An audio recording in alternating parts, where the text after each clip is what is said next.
There is a coup in Niger and ECOWAS is subdivided. A lot of people have been talking, some are saying, Nigeria, you have your own problem to face. Believe it or not, my Cameroon friend, who is an ex-military, has been mocking me on social media. Even on my WhatsApp, he's mocking my president. That my president who could not even face his own country security want to go and fight Niger. Niger, who is having a great support for Wagner from Russia. Oh boy, we are finished.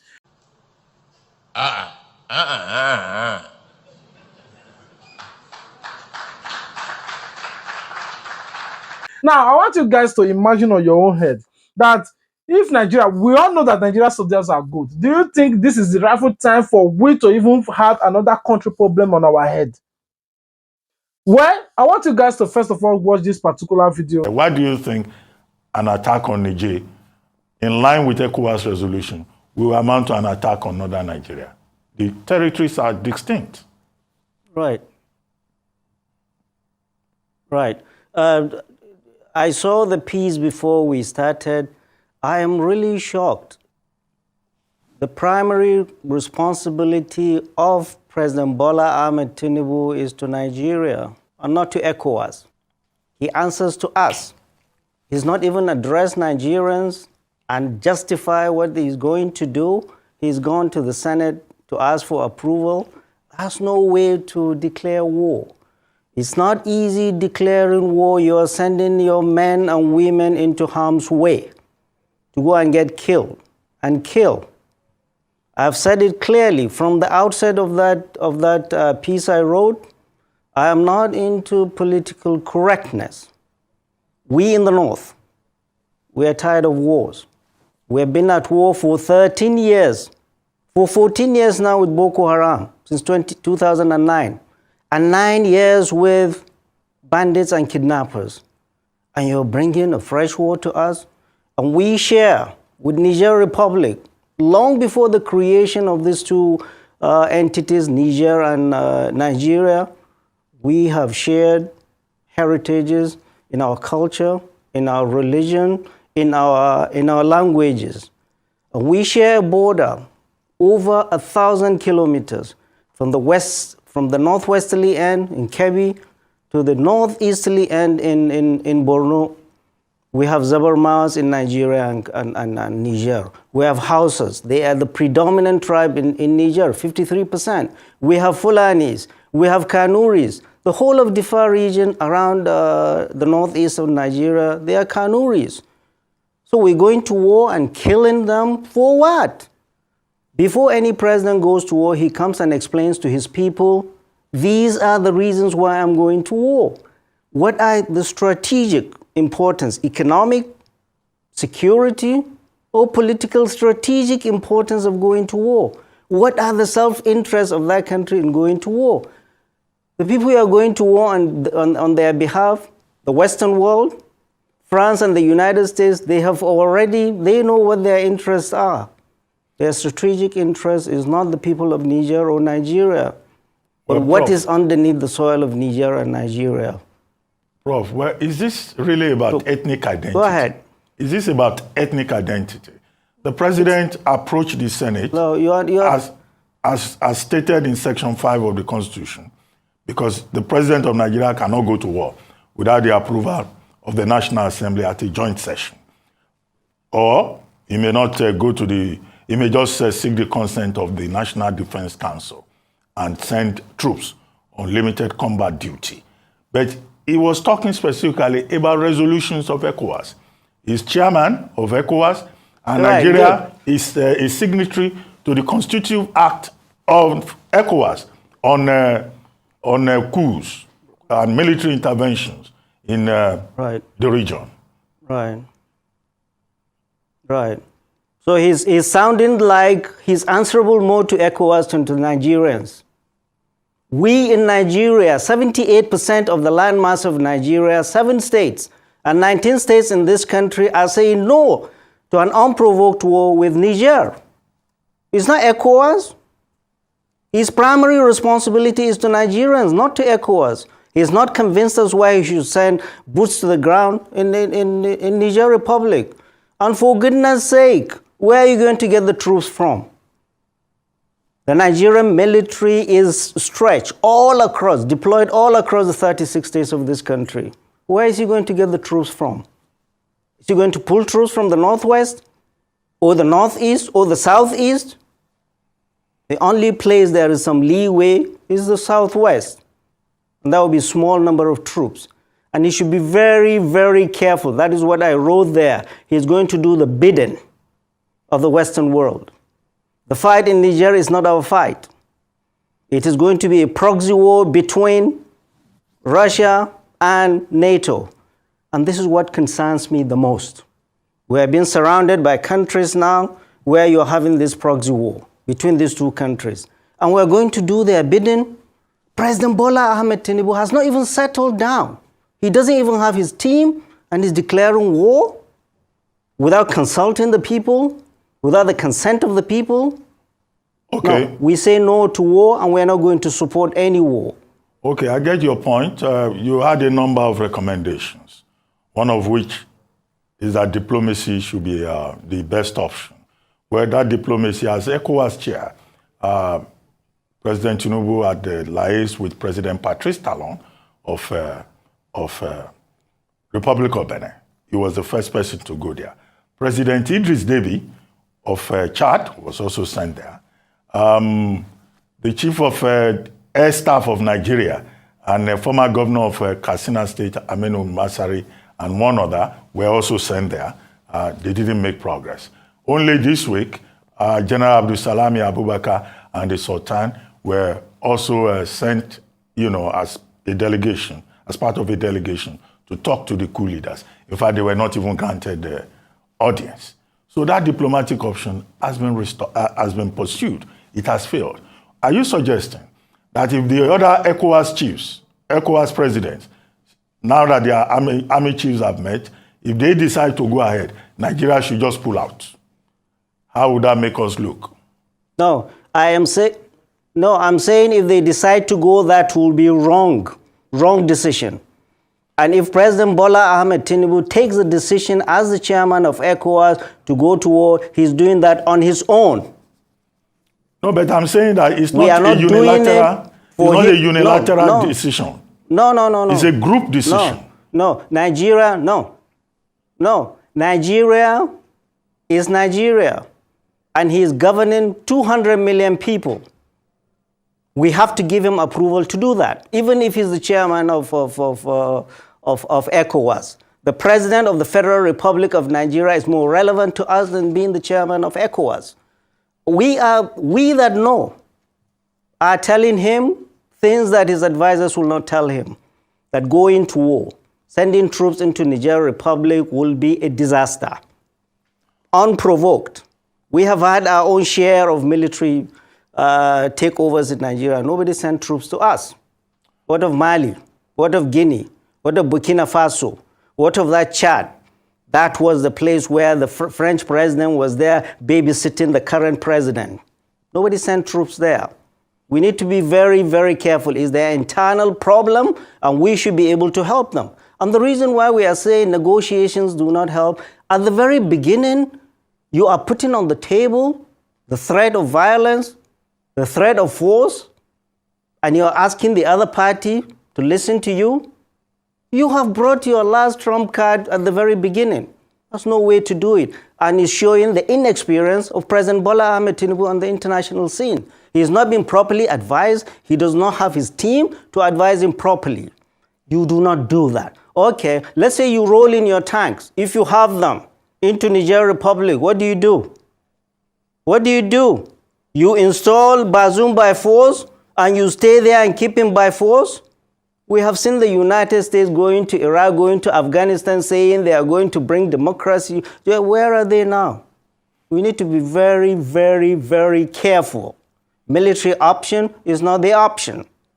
We have to. My recommendations are, first of all, take that threat of violence off the table, because that is what is making them more entrenched into their positions. That's why they refuse to see our elders.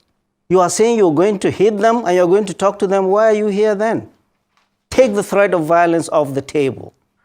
start serious and sincere negotiation. And most importantly is, how are you going to help them solve this problem, which is an internal problem? By solving this problem is that, how are we going to do it? What is going to happen to Bazoum? The safety of Bazoum and his family must be paramount. What is going to happen after that? What do Nigerians want? Do we want this military for how long? How can we pressure, the ECOWAS and the international community, pressure the junta to have a timetable to transition to a democratic rule as soon as possible, without the threat of violence? And essentially, ECOWAS has declared war. They have closed borders. They have closed airspace. They have President Bola Ahmed Tinubu unilaterally broke the treaty between Nigeria and Niger that was signed in 1960, that Nigeria would be supplying Niger Republic with electricity. Nigeria currently supplied 70% of electricity to Niger Republic. In exchange, Niger Republic will not dam River Niger upstream. If they dam River Niger upstream, we'll all be dry. We won't have Kainji Dam. President Bola Ahmed Tinubu unilaterally, without reverting to the Congress, broke that treaty. Now the capital, Niamey, is in darkness. And you are saying we are going to... This is a country that has 40% of its budget is foreign aid. Biden sanctions, you close their borders, no-fly zone, you close, you cut electricity. Well, what is at stake is more than just what we see. Well, we don't understand. The president needs to be properly briefed. And he isn't. He doesn't look like he is. Prof, well, except that in war, all is fair, as in love. So if we cut off their electricity, it may not hurt us significantly. We get 85% of electricity supply in Nigeria from thermal stations. Igbin, Geregu, Afam, Omotosho, all those stations are thermal stations. Kanji, Shiruru, and Jeba are the ones that depend on hydro. So even if they dam, the River Niger, we'll still be fine, I guess, if we put our hearts together. But you were saying that President Tinubu wants to go to war so as to give his government legitimacy. What is the connection? Absolutely. Very important connections. So President Tinubu, Bola Ahmed Tinubu, his election is contested, is still in court. He has legitimacy issues nationally and internationally. And for him now, he's the ECOWAS chairman. Of course, he gives him that chair, but still, the elephant in the room is the election is still contested in court. Well, if he does that, now the Western world are calling him. The other day, they say the Vice President of the United States, Kamala Harris, called him to find out. Nigerians should ask, did Kamala Harris ever call when people are slaughtered anywhere in the north? Anywhere in the north? They care for us. Or Macron calls us, calls the president. They don't care for us. They don't care for Nigerians. They care for what is on the ground. And we need to be very, very careful. President Bola Ahmed Tinubu should be very careful and not drag Nigeria into this proxy war between NATO and the Soviet and Russia in Niger. And Wagner are coming to Niger, just like they are in Libya, in Sudan, in Mozambique, in Guinea, in Mali. And the moment they get into Niger, they are after resources. And the most important resource is uranium. Niger has the 7th largest deposit of uranium that France has been exploiting since independence. And you see the penury, see the poverty in Niger. The second thing is we have this trans-Saharan pipeline that is built to be piped from Warri through Niger up to Algeria, to stop in Algeria and then go into Morocco and Tunisia to Europe. This is a very, very important pipeline for Europe and the United States as an alternative, because Russia during this Ukraine war is blocking supply of gas to them. So this is very, very important. The United States is there not for God, country, or the love of Nigeria or Niger. They are there because of the resources. France, we know France has been there. France has never loved democracy. We need to be very careful.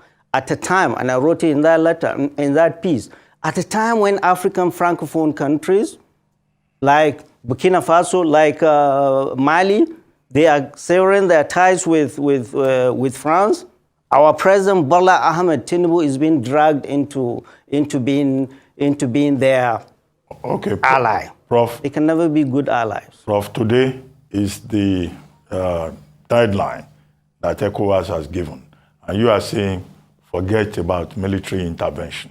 Would this not amount to a loss of face, not just for Nigeria, but for all the other countries, considering the fact that our Chief of Defense Staff, General Musa, is even the chair of the ECOWAS chiefs, defense chiefs?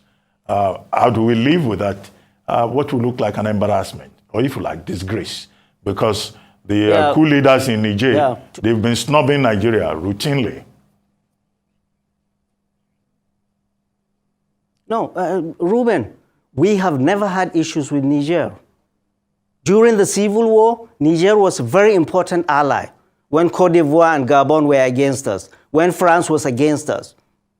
Niger has always been a steadfast ally of Nigeria. We've never had issues with them. We've never fought them.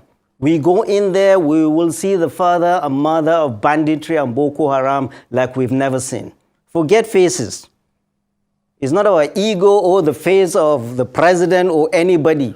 It's about Nigeria and about the lives we are going to commit to battle. This is the most important.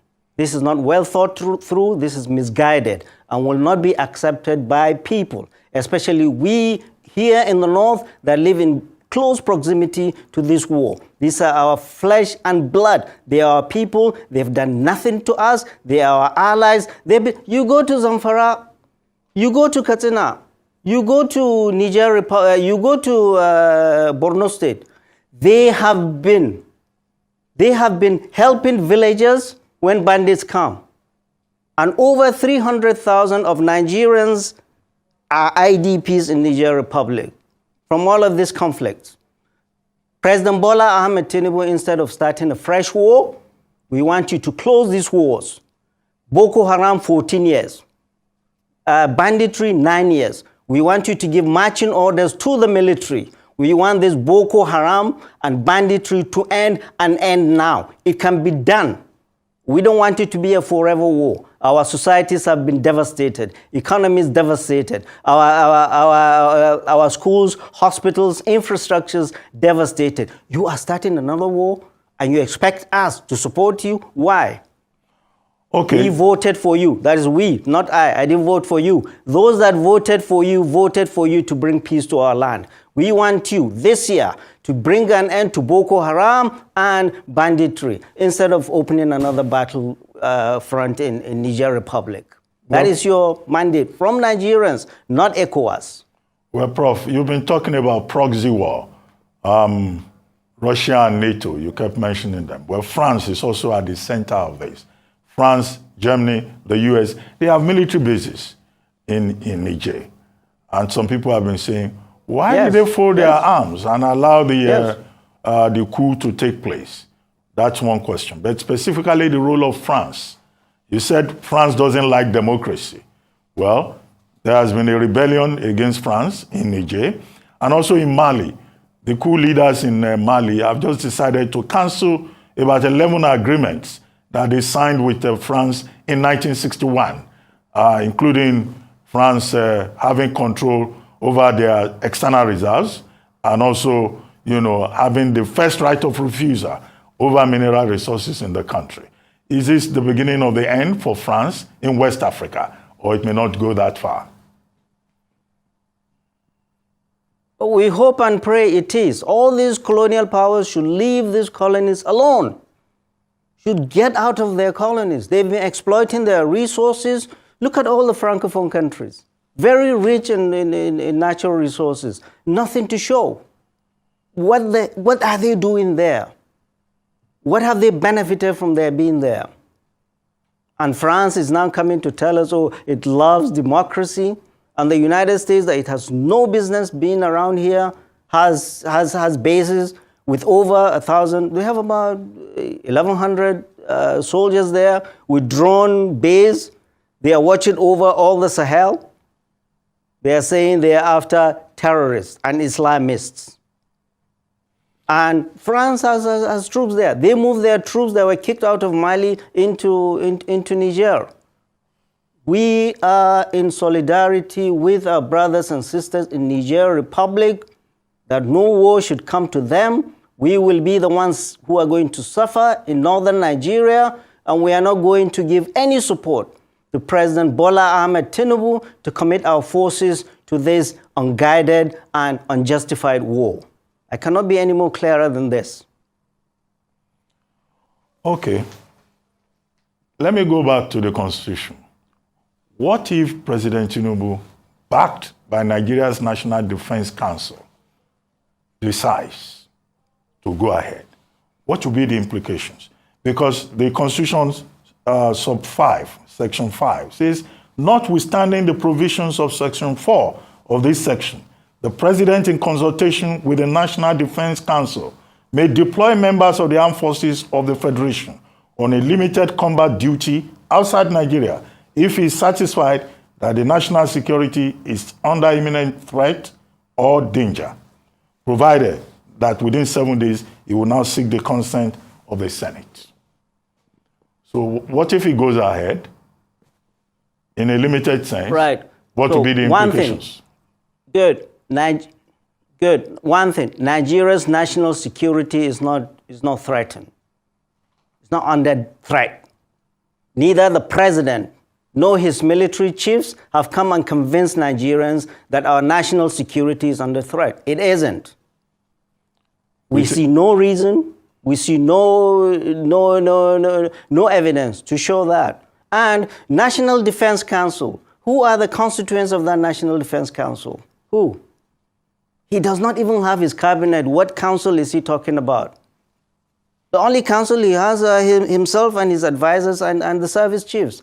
The service chiefs are not, they are subordinate to political powers. And the president cannot make decisions alone like he's been making, even during the economy. You see all of this, the economy, he's doing all of this, the economic policies without assembling his own team. So he cannot do that, and he will not do that, and we will not allow him to do that. We will protest, we will not let him do that. We will mobilize people, all Nigerians of good faith, against this war. There's no reason to go to this war. He has not even talked to Nigerians to convince us why he should send our men and women into harm's way. And most importantly, we do not have the capacity to do that. This is the honest truth. The danger is that the United States or France or NATO will come and tell our military or our president, we are going to help you with logistics. This is what they did in Libya.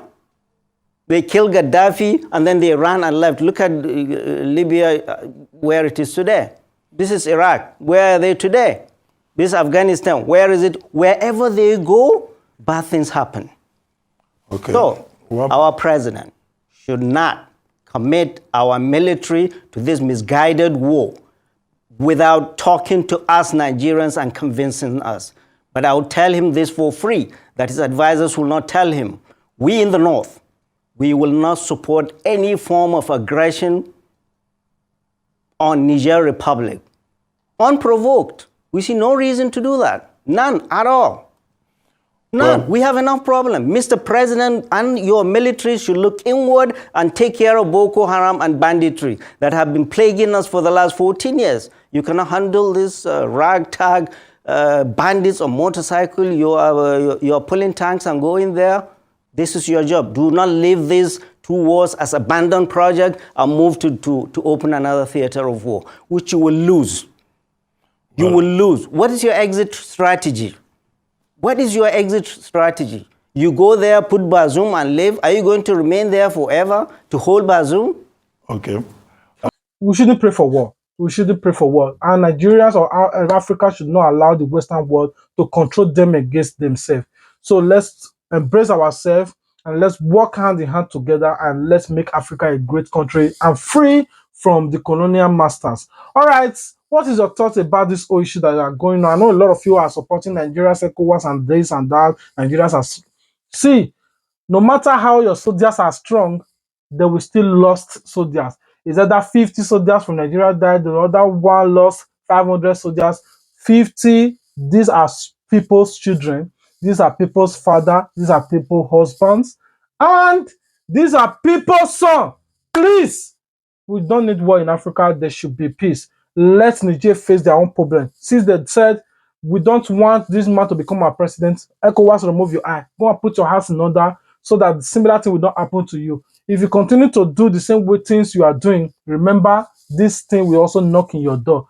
It's just that Nigeria is just multicultural countries, a countries with different religions, a country there is no unity, and that's why this military coup will not hold in Nigeria. If not, Nigeria will also be the first place to be occupied with this military coup, because first of all, if it want to happen, the Hausa will not allow Igbo to become the military head to take over, or the Igbo will not collaborate with the Hausa, or the Yoruba will not collaborate. That's how it is. That's why there will never be a strong military coup in Nigeria. So just feel relaxed. All you should be doing is to pray for your president, either to get out of office and let the normal president come into power, or pray for him that God do well with him and make Nigeria a better place. What happened in Niger is a bloodless coup. There is an uncoded principles, even in coup, that where a coup is bloodless, you don't resolve it by blood.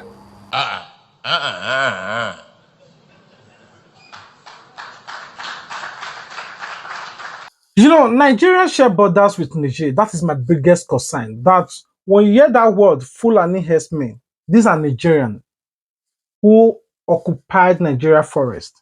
They have been giving Nigeria toughest time over the years now.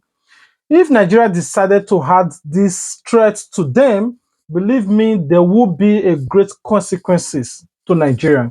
I'm not saying as an ECOWAS president that you should not speak, but imposing or threatening their president because he came through in as a coup, your biggest imagination as the president of Nigeria right now, or any ECOWAS president, or anybody that is in Africa right now, is how to put your house in order.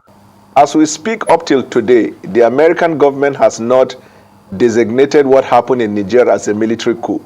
Because if it did, the US government is expected by their law to cease all military assistance, technical support, and diplomatic relationship. The French government has not taken any measure comparable or commensurable to what ECOWAS is in discussion with. You see, the problem we have with ECOWAS, I think, is diplomacy. That is the problem that ECOWAS has. ECOWAS rolled out their threat before ever initiating the role of diplomacy. Now, there are facts that ECOWAS must live by, must come to terms with. Number one is that the Niger military junta will not bow to their threat and sanction because it appears they have moved on. Even their president, the ousted president, was allegedly reported as having signed his resignation and has gone home. Number two, the military strike may cause a complex situation that may escalate to what we call the Africa Spring. Remember the Arab Spring. And if that happens, then even the leaders of ECOWAS states themselves might be removed from power. Number three is that diplomacy, not grandstanding, is the only option to return to democracy in Niger. And very importantly, even the process that will lead up to the return to civil rule may last up to a year and a half, because it will require the conduct of election. And if you want to know how long it will take, all you need is just to ask our Nigeria's INEC. Africa must reset relationships with the West for mutual and shared benefits. The idea of a puppet relationship will not be accepted by the civil populace in Africa. The political leaders and public officers must be accountable to their people. They must conduct elections that will reflect the wishes of the people, while the respect of the right of minority is protected. Here is where the problem is. There is a loss of confidence by the civil populace in Africa, even on their leadership, which is why, for example, when you come to Nigeria and you look at the head of the ECOWAS, the president, he is leading and no one is following. He appears not to have the constitutional backing to engage militarily in Nigeria or using the Nigerian armed forces. If you look at Section 5, it is quite clear. Even the proviso in Section 5 and Sub 5, where it says you can engage in a special operation, even then he does not meet that test that will qualify for him to engage, because there is no imminent threat against the territorial integrity of Nigeria, against Nigerian interests, or against the people of Nigeria. He also does not seem to enjoy the popular support of the people to engage. There is no part of Nigeria at the moment you talk to people and environment that you will get the support of the people to engage militarily. If you go to Lagos as we speak and you take a poll to ask, that is the constituency where the president comes from, whether they will support a military engagement, I'm telling you, you will find that majority of the people will not support. So the question to ask is, what brief is Mr. President holding? Whose brief is Mr. President holding? And that is why ECOWAS is in a logjam at the moment, having flip-flop in their policies, haven't failed. In fact, this is even where the danger is. Even these sanctions that they are placing on Niger without engaging diplomatically, at the end of the day, the whole attempt is to make sure that the Nigerian people feel that the military junta is not a legitimate government, and then they will react against the government. There are theories that said that also may be counterproductive, because every single citizen of Niger at the moment appear to support the military junta because of the dissatisfaction about the West and the influence on their democratic leaders. So the bad side of it is that you might think the sanction is going to press them hard and make him unpopular, and they may convert that into renewed energy to engage against West African states. This is why ECOWAS has to be very careful. It's because Niger has uranium, they have oil, but they live in abject poverty. How can they enjoy the fruit of their land? The biggest problem in Niger since they gained independence is that they've never enjoyed the fruit of their land. It is the French, it is the Russia, no, not the Russia, it is the Chinese and other interests that are enjoying the fruits of the land of Nigerians. How can an economy with so much uranium just be doing about 2.5 billion, and most of those money is even aid, not their own money that comes from the fruit of their land? And I also want you to talk about the interests of China in all of this, because China is quiet, but they've got good, big interest in Niger. Right. I agree with you in the first part that economy determines military strength, because you have to have a strong economy to be able to fund the military. And that's why America is strong. So they are intertwined. Now, with respect to the Niger and their economy, and the fact that the impact of economy is not seen in the people, there are theories that will tell you most of the Francophone countries, that is the problem they encounter. If you make a call, it has to be routed through France. If you send a letter, it has to go through France. Virtually everything you do has to go through France before it comes back to the Francophone countries. That way, you're breaking down the income and resources and revenue that is being generated for the people. Secondly, their system of indirect, is it indirect or direct rule? That is system of governance is one that cherry picks key people in those countries and finance them and make them bourgeois, leaving the greater population in poverty. Now, otherwise, you would have thought that if you look at England and Nigeria, you look at US and some of the places of their interest, and you look at the France and the Francophone countries, and you look at the way they work, every one of them is believed to be taking advantage of the African states. But if you measure them against equitable principles, you will see that the Francophone have not been fair to the French-speaking countries in Africa. If you look at the use of how can you be exporting uranium? You don't have light in your country. Okay, the president of Nigeria just shot power or electricity to that country, and they're already in darkness. Meanwhile, they have the natural resources that will power that country for the next 100 years without blink. That is point number one. Number two, if you place that in contradistinction with China and Russia, historically, especially Russia, historically, doing business with Russia has been more equitable with Africa. Africans and Russia has been more equitable than with the West.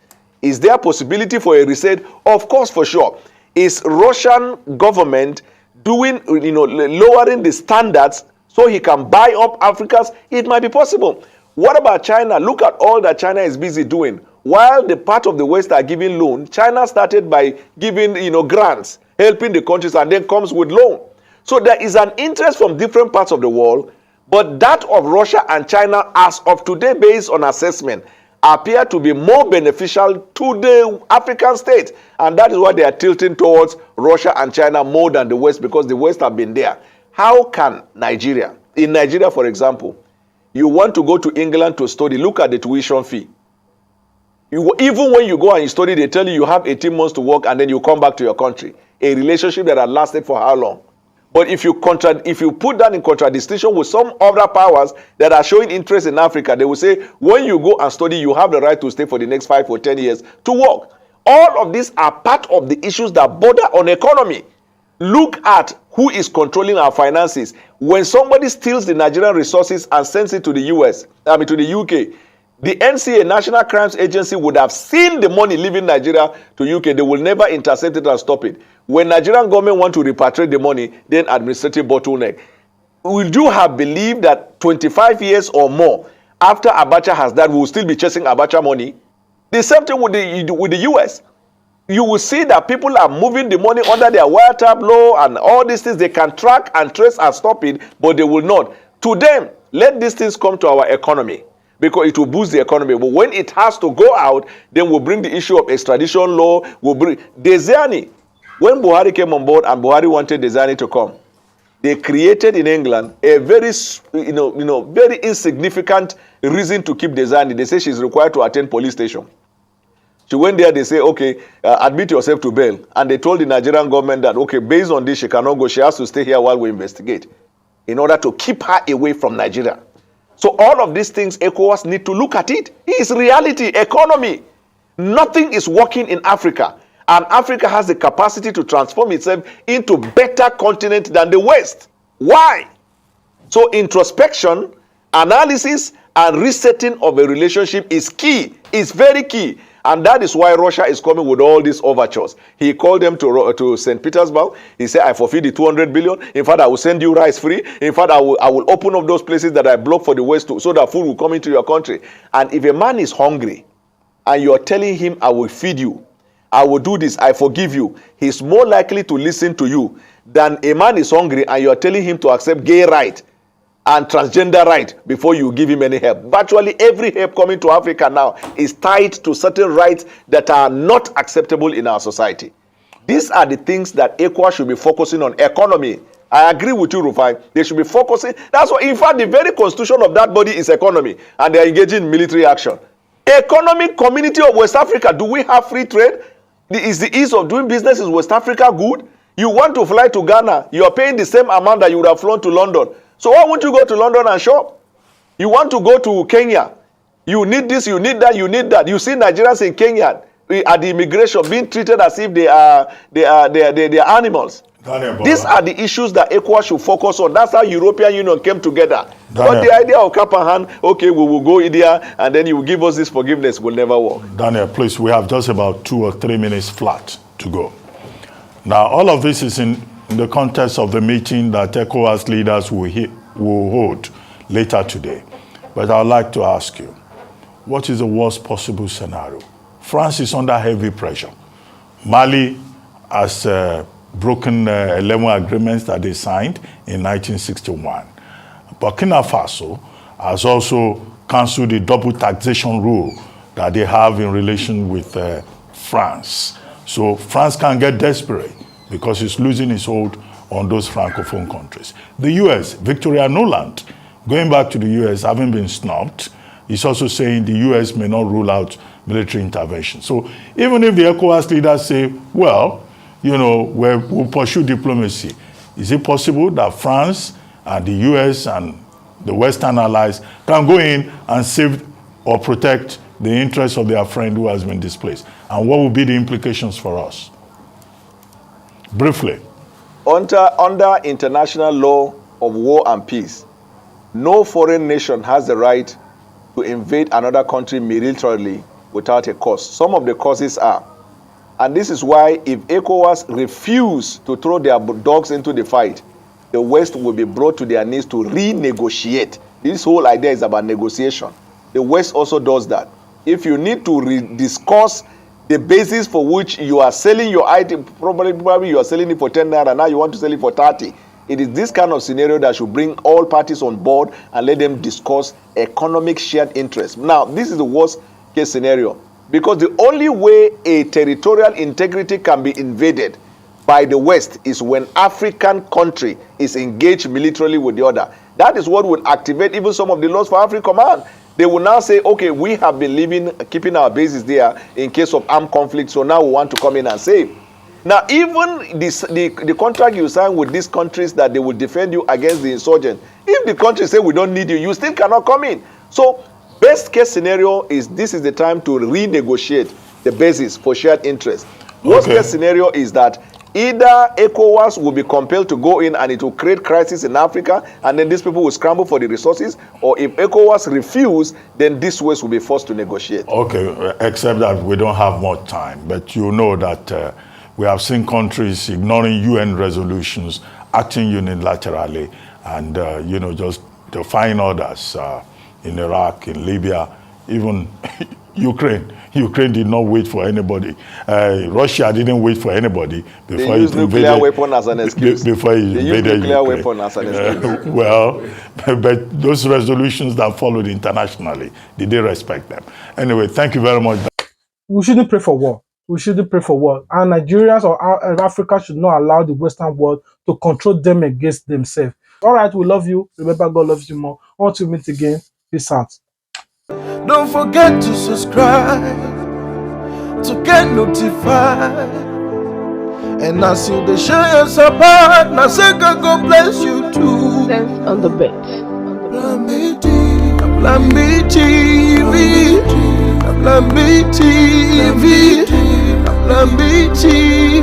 Oh, Lambi TV, Lambi TV, Lambi TV, Lambi TV.